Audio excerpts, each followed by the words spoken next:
Alright guys, I'm going to be logging in today for the first time in probably about 7 hours. I'm going to be doing a full Mathom opening today for the new chest, and I expect to log in and discover that I've been uprooted because this morning I was being sieged, but I have a million settlement hit points and Bowman Tower, so... Oh, wow. That is surprising. It looks like they gave up on the siege. They definitely took tiles from me. A little bit unfortunate. But looks like they didn't have an active war. I didn't have time to really read all that was going on, but yeah, they they hit me hard. But they didn't have an active war buff, so that's that. They weren't actually able to siege me down, and it looks like they gave up. They also have not captured this territory yet. Very surprising.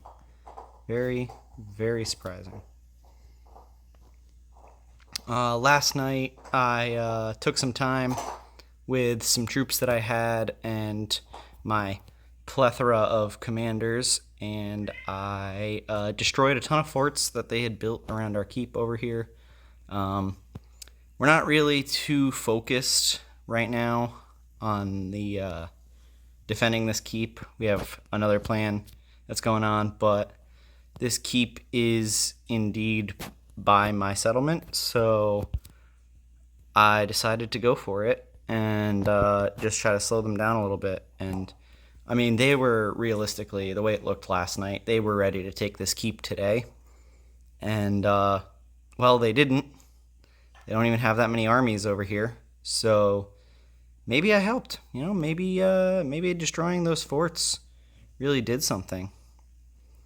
It's kind of hard to judge for me whether or not it's worth it to attack into any of these armies, because you know, my strongest commander is level 45, and I have 7,100 ring power because we don't exactly have a whole lot of territories.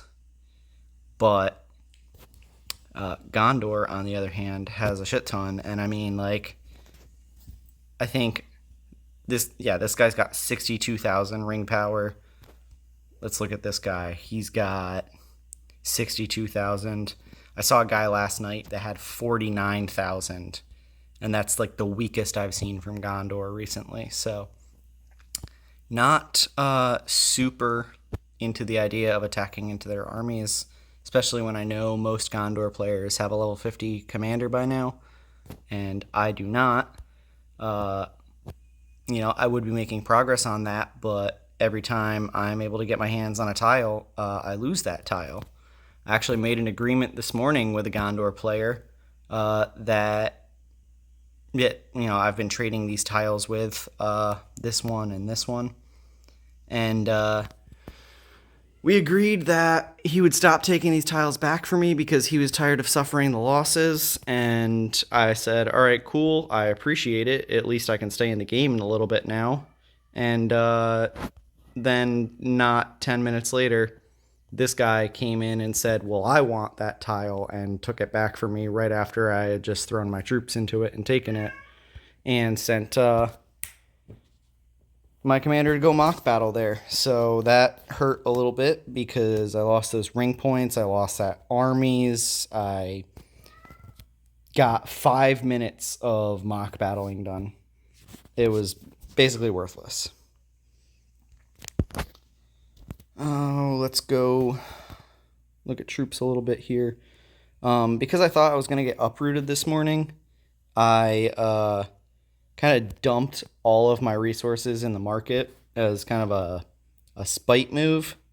So I'm a little low on resources at the moment compared to where I would normally be. Kind of sucks, but I can make it work. I've been upgrading the tributes, try and get myself some more resources. I've got most of the tier 3 troops at this point, and I've got my tier 4 troop. I mean, the only tier 3 troops that I don't have at this point, I think, are the Ram Rider or the Goat Rider, whatever it is, and the Ranger. So I'm not really super worried about them. Yeah, I don't have the Dunedain, which I don't really see getting used too often. I don't have Heralds, which I think are actually decent, right? Yeah, the Heralds aren't bad, but they're kind of like a worse Guardian, because the Guardian has, a counterattack ability as well that just does more. And then Ram Riders and the Dunedain again. So yeah, there's really only 3 tier 3 troops that I haven't unlocked yet. I'm not too worried about getting them. At this point, I'm more so worried about just getting to a more stable, more strong point. So speaking of which, let's do the Journey's Eve Mathom chest here. What are we looking at here? Looks like the same drop rates as normal. See if we can't get Elro here. Well, I know we're going to get him, but maybe we'll get an instant unlock for him.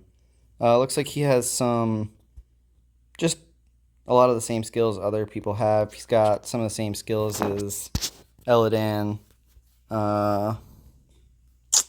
Not sure who else had loyal followers, but I know somebody else does. So I'm going to go buy some Mathom coins. I'll be right back. All right, I'm back. I have 100 Mathom coins, a little extra, but those are just to build up towards the next chest. And let's start our openings. Oh, damn. Got a Frodo and Sam instant unlock. First chest. Isn't that amazing? Didn't actually have them yet. Didn't actually care to get them either. But, hey, I guess another commander is another commander. Honestly, I'm kind of surprised that Frodo and Sam were in this chest. Because, I mean, look, we got... Who's that? Elrond, Arwen, and the new character. So, a little surprised to see somebody else in this chest. Lost Quenya score. Probably going to trade that in for Mathom vouchers.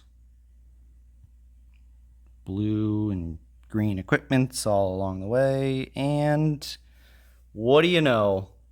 Luck smiles again. I'm telling you guys, using Mathom coins instead of gems gives you a higher drop rate. I don't know what it is, but I just think Mathom coins have a higher drop rate. I mean, look at that. That's what? 20 coins, and I got 2 instant unlocks for tier 2 commanders in that 20 coins. 25 coins, sorry. Absolutely insane.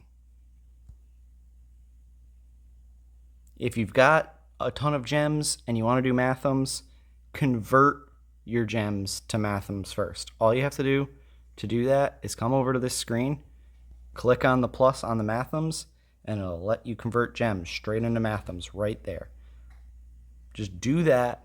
I'm telling you, it has a higher drop chance. I don't know why, but I always get more lucky when I use Mathom coins over gems.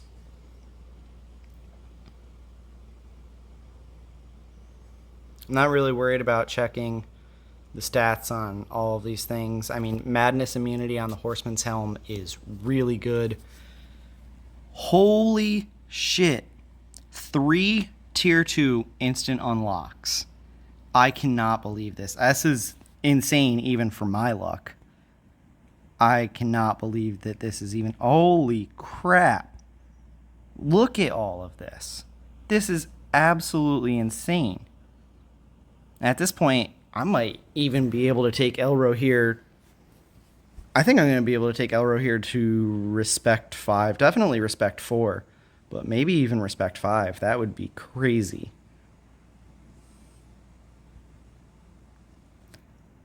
This is insane. I mean, I'm getting all these tier 3 unlock things. 3 tier 2 instant unlocks. I've gotten a gold armor out of this. It's terrible. I mean, who wants Fortitude of Cavalry on a gold armor? But It's fodder for something else. This is just crazy. Man, at this point, I'm starting to wonder if I hadn't converted all my Mirrorvores and Lost Quenya scores to Mathom vouchers, if I would be getting close to unlocking those guys, because I feel like I get a ton of Mirrorvores and a ton of Quenya scores, which, I mean, I might. I don't think that the wish list applies to these event chests. Pretty sure it just applies to the normal Mathom chests, but Quenya scores and Mirrorvore might be on my wish list, but I don't think they are. How do I even get to my wish list? What are you? Where? Oh, it's in here. That's right. Yeah, okay. So I have actually Thorin, Dane, and Gandalf the White on my wish list. But this game wants me to get Galadriel, and I think Thranduil is the one that uses Mirrorvore. A Durin's plate, okay, okay. My Dwalin uses a Durin's plate, so depending on what this it has, I might consume it. Actually, I think that's the same thing as what I have on the one that Dwalin's using. So I might just give that to Gimli and save that and give it to Gimli instead when I start building him up. Sandclaw.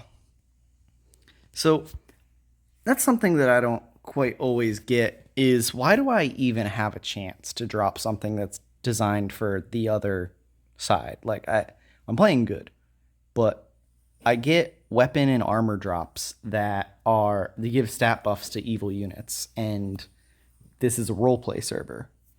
So, and Ren's not even a good ability. I don't know what the Sandclaw abilities have, but pretty sure Ren is not the good one. And Elven Dirks. I don't like Elven Dirks. I know that they could be good. Like, I don't know, probably on Legolas, honestly. Like, if you have a Respect 5 Legolas and you turn around and give him an Elven Dirk with Guardians, or if you're playing as Erebor with Iron Warriors in the front and just Bow Knights and it's either Sentinels or Sharpshooters. I think it's Sentinels. But hey, that's my 30 from Elro here. So let's head over to the tavern and do some crazy wild stuff after I collect my weekly challenge. Which, for anybody who's looking down on me for not being done with this yet, I haven't really been going out of my way to do it. So, take that. All right, so we got our Frodo and Sam unlocked. Don't really care about them at all. I'll look into their skills and see what they do. Maybe I will start to build them up if they're good, but don't really care to use them. Elro here. This guy we'll test out. We'll build him up a little bit. We'll test him out and see how he does, but it's pretty late in the season, so he's really not going to be useful until he's in his 40s, and that's going to take some time. I'm already working on 4 other commanders, you know. Let's go over here. Gandalf the Grey. Give you 3 more of your vineyards. Gandalf the Grey is the character that I'm hoping I get to respect level 10 first. 20 more vineyards should not be that hard to get, especially if I use Mathom vouchers to get them, which I would prefer not to. I want to save Mathom vouchers for the tier 3 commanders. But Elro here. 32 strong ropes. I thought I got more than 2 rope drops from those chests, but I guess not. And let's see where this takes him to. Respect 4. Yep, if I'd gotten a few more rope drops there, could have possibly gotten him all the way to respect 5, but hey man, respect 4, not really anything to sneeze at, you know? Half Elven, Coalition, Boon. Looks like he's got 4 heals. So I mean, and he's got damage reduction, a cleanse, a tank focused heal. You know, I want to say Elro here might be like really really good, like possibly better than Arwen. He's got so many heals, it's insane. Allied units damage dealt increase, and if you give him man, elf, and dwarf all in the thing, which I can do very easily by just giving him guardians, bone knights, and sharpshooters, they're going to deal even more damage. Wow. That's definitely a new skill.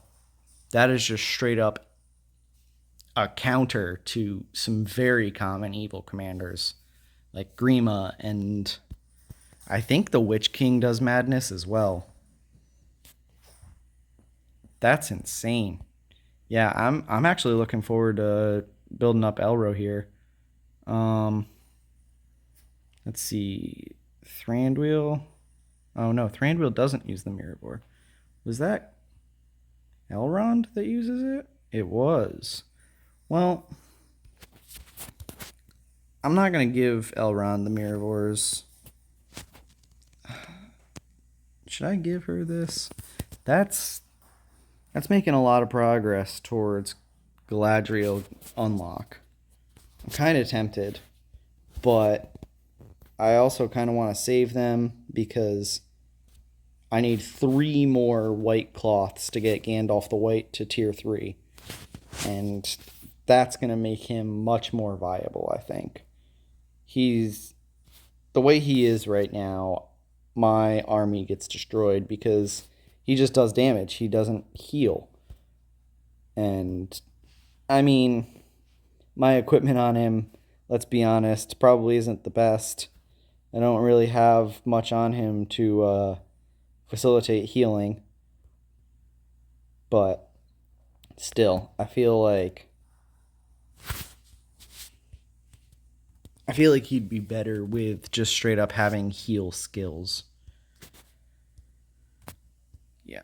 So let's slap a couple more skill points into that. Ori. We'll do damage against large units.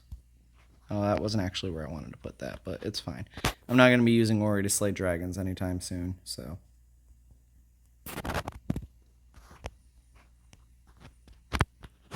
Boromir. The Horn of Gondor. And then my new commanders, which I've got instantaneous respect points. Base stats from equipment go up. Do more damage to evil units. Well, we're not fighting any evil units in this war, so that's kind of useless for me. Does that reduce my damage by 30%? Or the damage? I feel like that reduces my damage by 30%. And then tipping, meh. An all men thing would be not that bad, I guess. But yeah, he just doesn't seem, at least until Respect 5. Maybe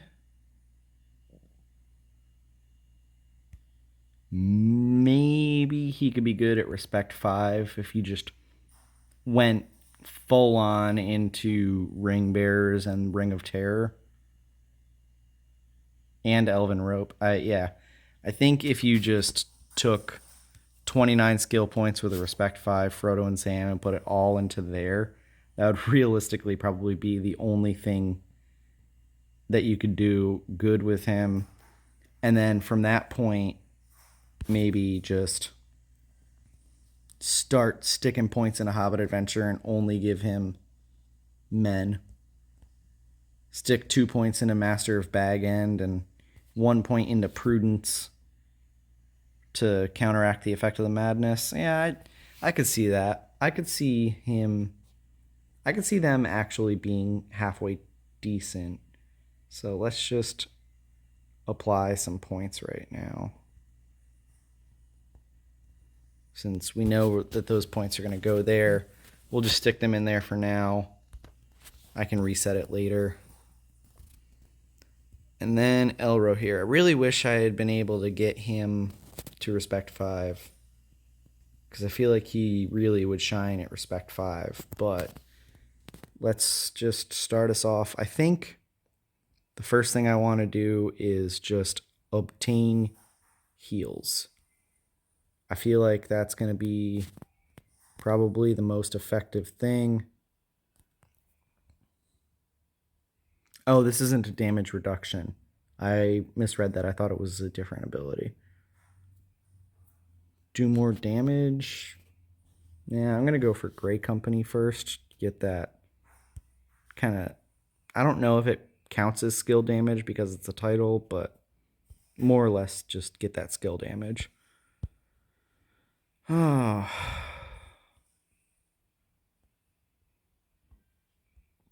Rune is marching. Gondor is marching. We is marching. Where I can't even find my fort because of all these battlefields. This has been such a gruesome and bloody war. It is insane. Truly, truly insane. And we're just going to move... Oh, he doesn't have an army with him. Sorry, I took it off to avoid getting him killed. Let's go over to Aomer and just slap some units on this dude. I really only care to give him enough units that he can take some tiles while I'm pathing up here with him. And, I mean, I feel kind of bad about it, but my faction has been leading the charge at a rate which I just cannot keep up. I work too much, play too many other games, and just all around, I can't keep up with the rate that these guys are moving. I think it's honestly funny and a little bit insane that I can't do anything. I haven't even helped with the last few keep sieges just because they either happen when I'm not on or I just haven't gotten there yet. Which is great. I mean, I'm really glad that they're able to do that without me. It's a big relief to know that I'm not dragging the team down. Yeah, we're actually going to switch you since I got Cataphracts this morning. You're not going to use Cavaliers anymore. I'm going to give you Cataphracts. And 1,000 Marshals. We'll have this be 1,100 Cataphracts. A little tankier of an army. And when I get more Bow Knights, you'll get Bow Knights. Man. I suffered some losses, and it hurts. It really does. But I'll bounce back. I'll recover. I learned my lesson. What I was doing before was these armies, these commanders. I was like using these guys for sieging a lot, and I mean all through down here I was keeping one command worth of each unit on these guys to just make refilling them easier, because I wouldn't have to scroll through, find the units, make sure I was using the right ones or anything like that. But they all got wiped out when I got attacked, and when you defend against a level 45 commander with 200 troops using a level 10 commander, you don't even kill one of their soldiers. It's not worth it. You just straight up lose troops. So I learned my lesson from that. I'm not going to do that again. And, well, we'll see if things start to turn around here soon. Have a good day.